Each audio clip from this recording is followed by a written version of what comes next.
Hi, thanks for tuning in. Welcome to the conversation series from Agayo Africa 2025. Myself, Lebin Chako Korean from Stat Media Group.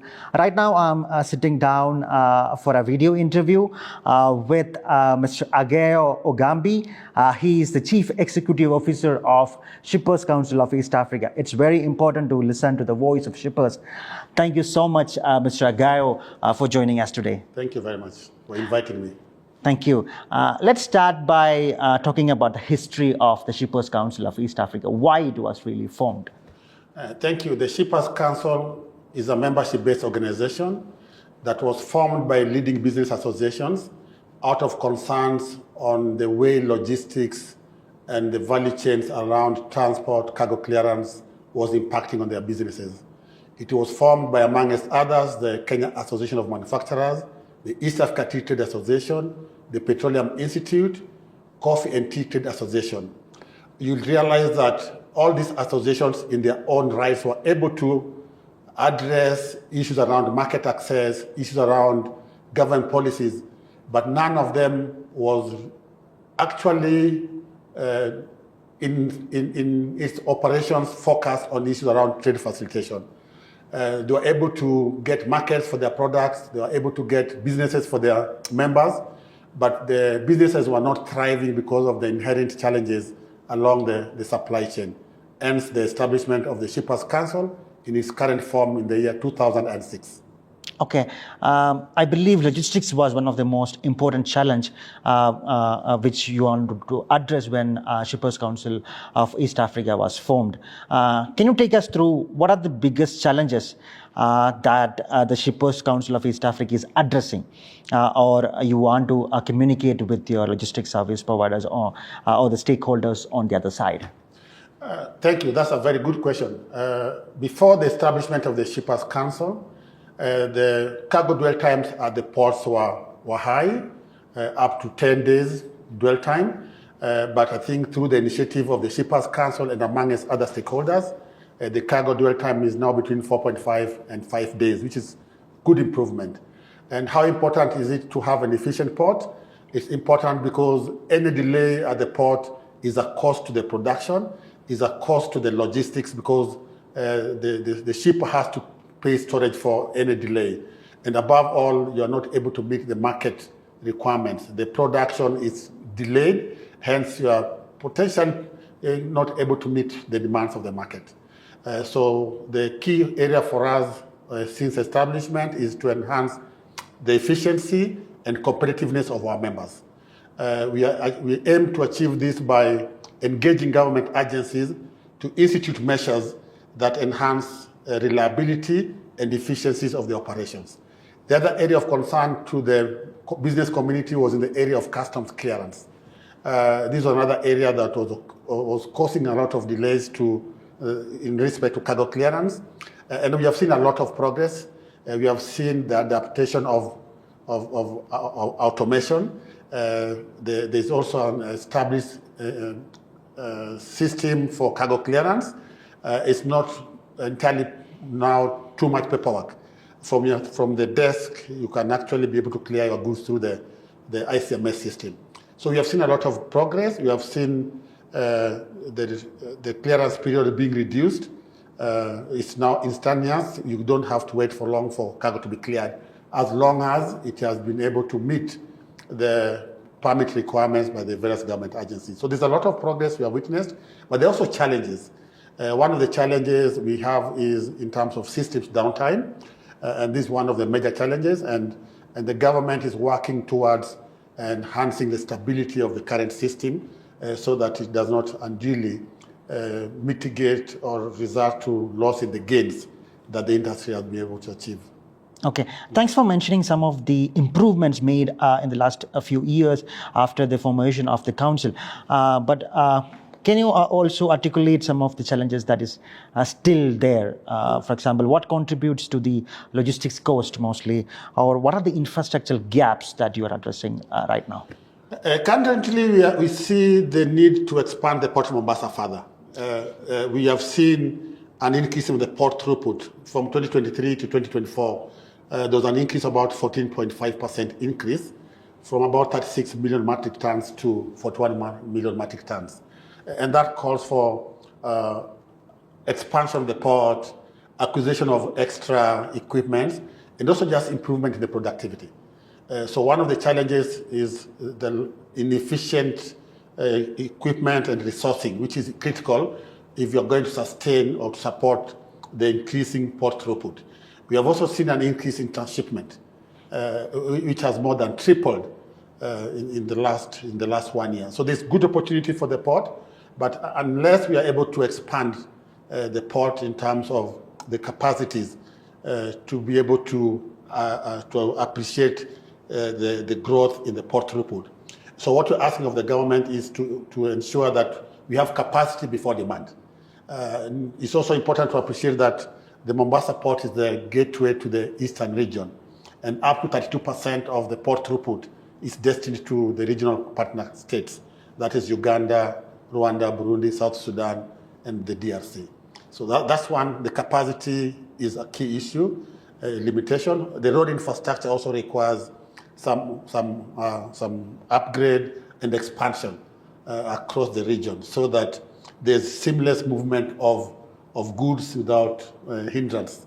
When you look at our cost of transport compared to the Asian region, for example, we are doing about $5 to $8 per kilometer per TU, while in the Asian region is about $1 to $2 per kilometer per TU. So there's need for us to enhance our efficiencies through expansions of the road infrastructure and the port infrastructure.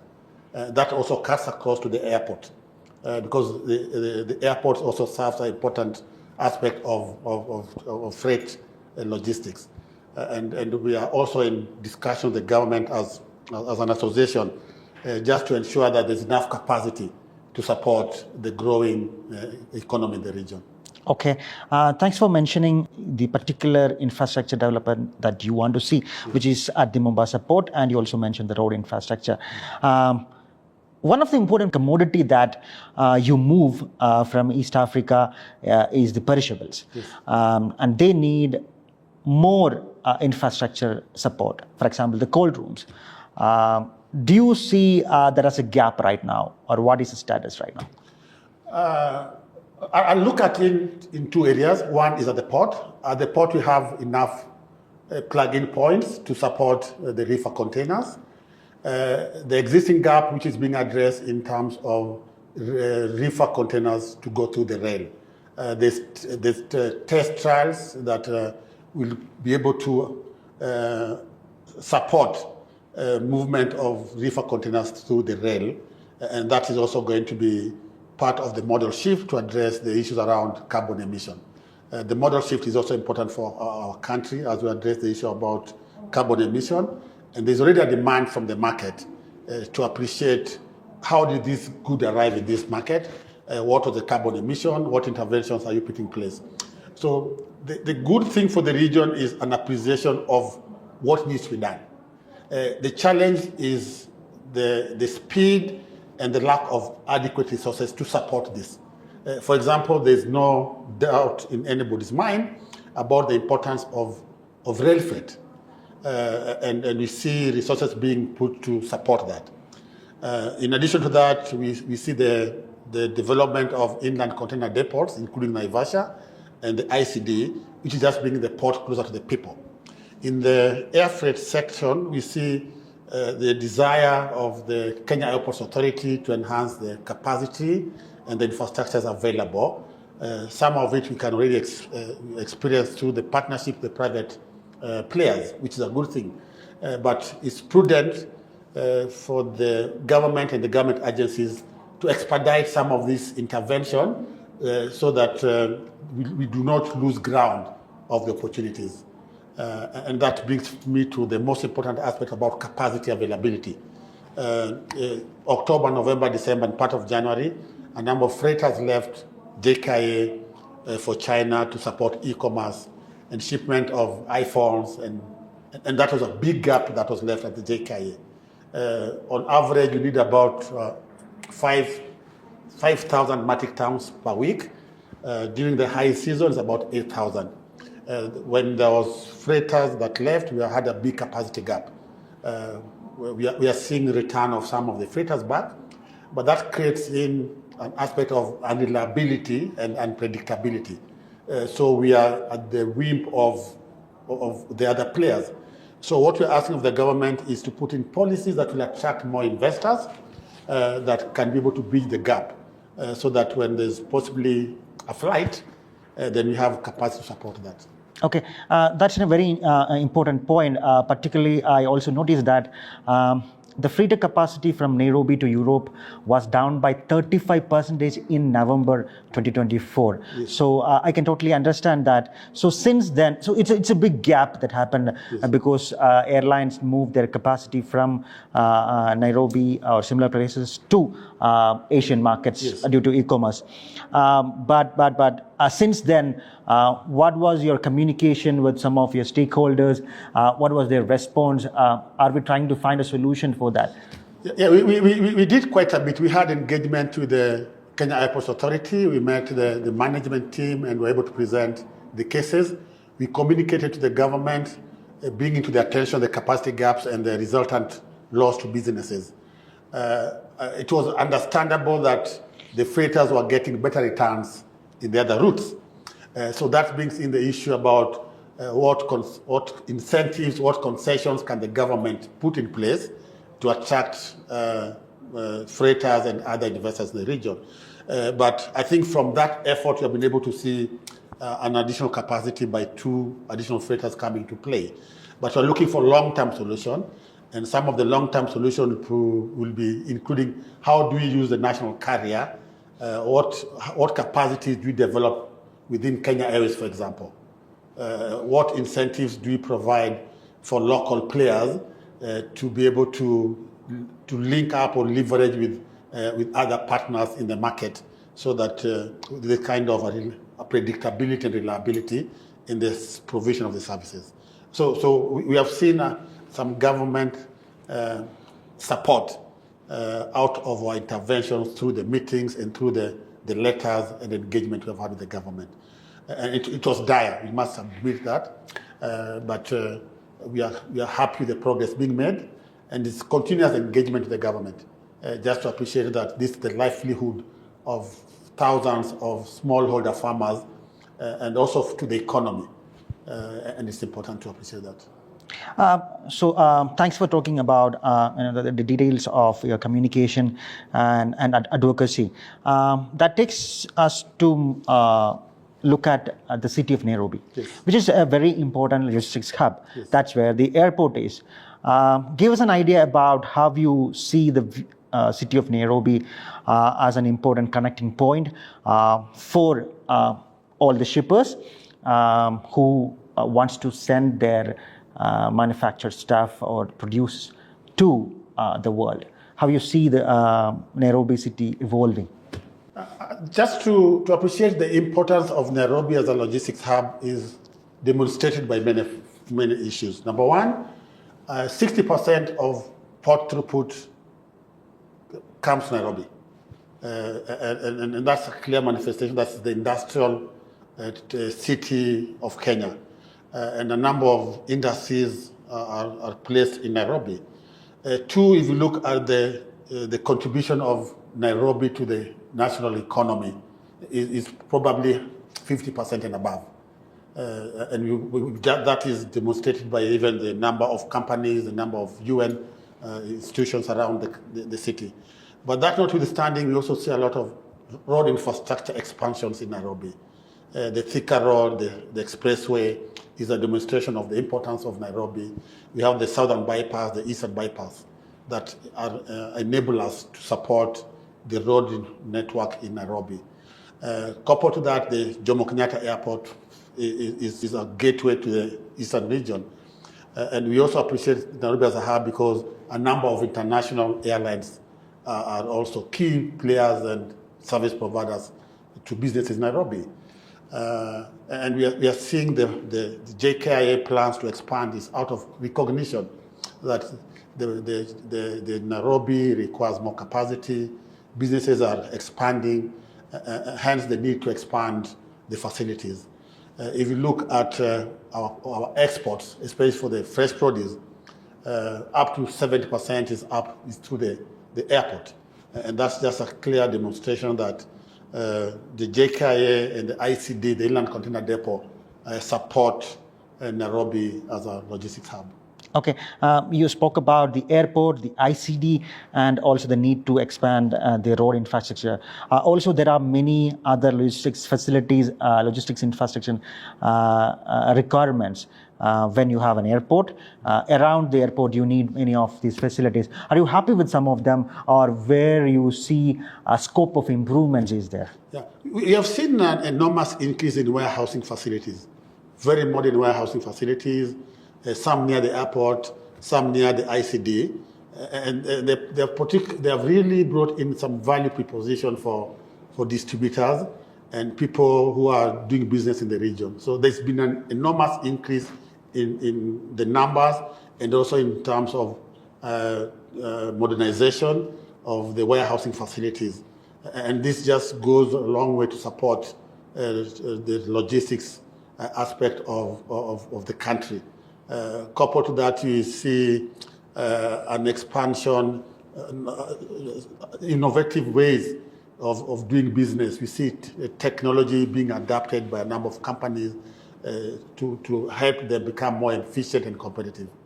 Okay. Let me take you back to Mombasa Port. Yes. Last year, the Shippers Council of East Africa signed a MOU with Via Service Kenya. Can you take us through what was this MOU all about, and what was the particular challenge that you were trying to address there? Thank you very much. The challenge we are facing as a region is in terms of the enormous amount of money that we place for container deposits.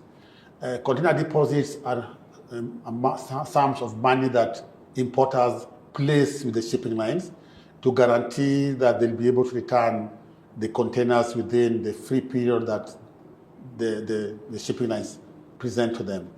The region commits to about 1.5 billion US dollars in container guarantees, monies that can be used for expansions.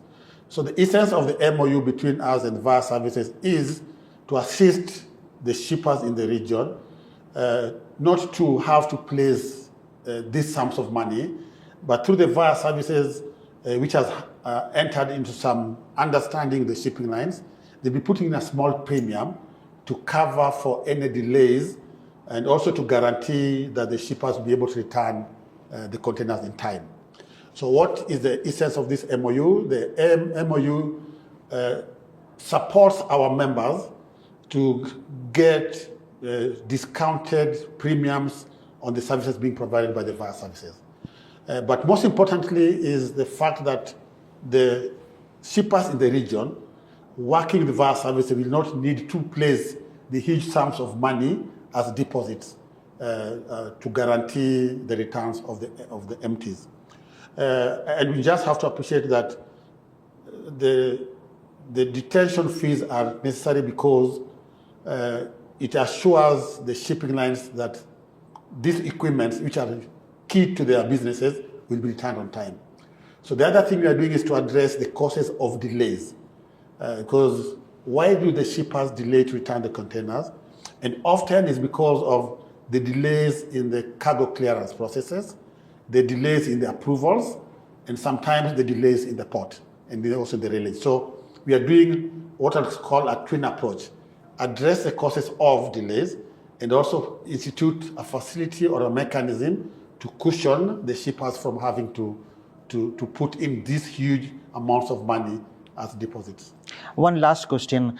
We are here in Agayo Africa 2025 and also the Transport Logistics 2025. Give us an idea, or what is your message to the logistics community here? So these are the logistics companies that move the produce, the manufactured stuff from Kenya or East Africa to they truck it to the airport or seaports and then take it all the way to some of your global markets. What is your message to some of these logistics service providers? I think I just want to applaud the resiliency of the business community in the region. And there's hope. There's hope in a sense that there's a lot of efforts towards enhancing the facilities.